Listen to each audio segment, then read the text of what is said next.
Good morning class civil second year.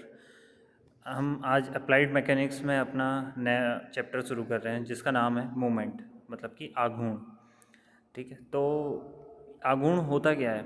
हमने जैसे simple भाषा में अगर हम समझे किसी चीज़ इस चीज़ को, तो जैसे हम किसी भी चीज़ में किसी भी कोई भी कण या कोई भी पार्टिकल है, अगर हम उसमें फोर्स लगा रहे हैं तो क्या होगा, वो एक अगर कोई भी फोर्स किसी भी पार्टिकल में लग रहा है तो वो क्या हो रहा है, एक ही तरफ को घूमने लग जाता है या फिर एक उसको दिशा मिल जाती है तो वो उस दिशा में चलने लग जाता है। ठीक है, हमने किसी पार्टिकल या किसी ऑब्जेक्ट को छुआ या उसमें फोर्स लगाया तो वो एक क्या ले लेता है, अपने लीनियर मोशन ले लेता है या रेखीय गति ले लेता है। ठीक है, तो इसे हम क्या कहते हैं, स्थानांतरण गति भी कहते हैं। ठीक है, तो इसके बाद क्या होता है, लेकिन जब अगर कोई वस्तु अगर या पिंड अगर क्या है, वो दृढ़ है तो उसके प्रभाव में सरल रेखीय या घूर्णन गति, रोटेटरी मोशन, दोनों प्रकार की गतियों एक साथ उत्पन्न हो सकती है। जैसे कि हमने देखा कि अगर वो पिंड काफ़ी रिजिड है, दृढ़ मतलब रिजिड है, तो क्या होगा कि उसमें क्या लीनियर मोशन और रोटेटरी मोशन दोनों की दोनों चीज़ें एक साथ आ जाती हैं, जिसे घूर्णन गति कहते हैं। ठीक है, तो पिंड में कभी कण जो होता है वो गति के लिए स्वतंत्र है, इसलिए लीनियर मोशन उत्पन्न होता है। और यदि कोई बिंदु स्थिर है तो उस कारण पिंड में केवल घूर्णन गति होगी। ठीक है, तो अगर अगर कोई बॉडी फ्री है तो उसमें अगर फोर्स लगाएंगे तो वो लीनियर मोशन, लेकिन अगर वो फिक्स है तो उसमें हम क्या करेंगे, उसमें क्या होगा, घूर्णन गति होने लग जाएगी। तो अब इसकी डेफिनेशन क्या हो जाएगी, बल द्वारा किसी पिंड को घुमाने की प्रवृत्ति या टेंडेंसी जिसे कहते हैं को बल आघूर्ण कहते हैं, जिसे मोमेंट ऑफ फोर्स कहते हैं। इसे एक नाम और दिया गया टॉर्क। तो इस आघूर्ण को हम क्या कह देते हैं, घूर्ण भी कह देते हैं, सिंपल फॉर्म में घूर्ण भी कहते हैं। ठीक है, तो अब हमारा नेक्स्ट टॉपिक है मोमेंट ऑफ अ फोर्स। तो मोमेंट एक फोर्स का मूवमेंट, मतलब कि एक बल का आघूर्ण या बल घूर्ण किसे कहेंगे। तो बल घूर्ण क्या हो जाएगा, जितना उसमें फोर्स लग रहा है गुणा वो कितनी निश्चित बिंदु से बल की लंबवत दूरी, मतलब परपेंडिकुलर डिस्टेंस कितनी है। ठीक है, जैसे कि हमने नीचे डायग्राम में देख रहे हैं कि एक बिंदु है, उस बिंदु से उसकी परपेंडिकुलर डिस्टेंस क्या है, हमने उसके लिए एक आगे को उसको बढ़ाया और उससे उसकी परपेंडिकुलर डिस्टेंस देख ली। तो ये हो गया आपका बल घूर्ण। इससे ऐसे आपका क्या निकलेगा, मोमेंट ऑफ अ फोर्स निकल जाएगा, मतलब फोर्स इनटू उसकी परपेंडिकुलर डिस्टेंस निश्चित। ठीक है, तो इस प्रकार किसी बिंदु के पारित बल का घूर्ण बल और बिंदु के बल की लंबविक दूरी का गुणनफल होता है। अब ये हो गया। अब इससे हमें एक क्या मिल गई, आपको एक इक्वेशन मिल गई, P M equals to P into D.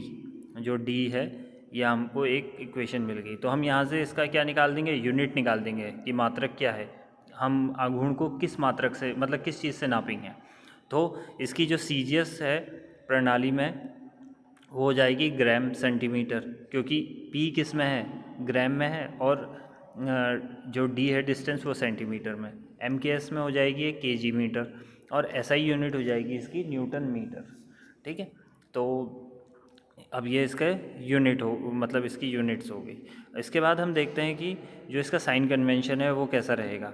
अब हमारा जो बल है किसी बिंदु पर, अगर वो एंटी क्लॉकवाइज है, अगर आप देख रहे हैं एंटी क्लॉकवाइज है तो हमेशा पॉजिटिव लिया जाएगा, अगर क्लॉकवाइज है तो हमेशा नेगेटिव लिया जाएगा।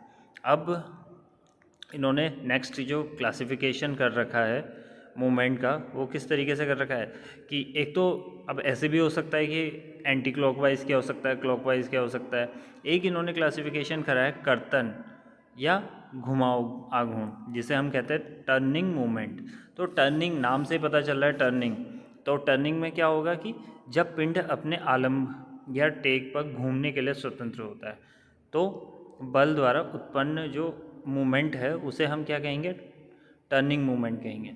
जैसे कि आप देख रहे हैं कि इस डायग्राम में 1.3 डायग्राम में पॉइंट एक जगह से आलम्ब, मतलब या तो फिक्स नीचे से होगा या ऊपर से, लेकिन वो क्या कर रहा है, रोटेट मतलब टर्न हो रहा है, तो इस बल को क्या कहेंगे हम, टर्निंग मूवमेंट कहेंगे। दूसरा है नमन आघूर्ण, जिसे हम, ये काफ़ी इंपॉर्टेंट है, बेंडिंग मूवमेंट, आगे चल के ये चैप्टर भी आएगा आपका। टर्निंग मूवमेंट क्या होता है, जब हम देख रहे हैं कि एक कोई रॉड है, छड़ है, वो उसका एक सिरा मतलब फिक्स है, ठीक है, वो स्थिर है, और दूसरे सिरे पे बल लगाया जाएगा तो क्या होगा, वो एक तरफ को मुड़ जैसी जाएगी, ठीक है। तो वो छड़ घूम तो पाएगी नहीं, एक तरीके से एक तरफ से वो मुड़ जाएगी। तो इस झुकाने वाले बल को क्या कहेंगे हम, बेंडिंग मूवमेंट, या आघूर्ण को नमन आघूर्ण कहेंगे। अब इसके बाद तीसरा है ऐंठन आघूर्ण, जिसे हम ट्विस्टिंग मूवमेंट कहते हैं। अब जैसे ट्विस्टिंग आप समझ रहे होंगे कि आपकी जो रॉड है एक तरफ से फिक्स है, ठीक है, ए बी जो शाफ्ट है ये वाली आपकी, ये एक तरफ से फिक्स है और इसका एक सिरा फ्री है।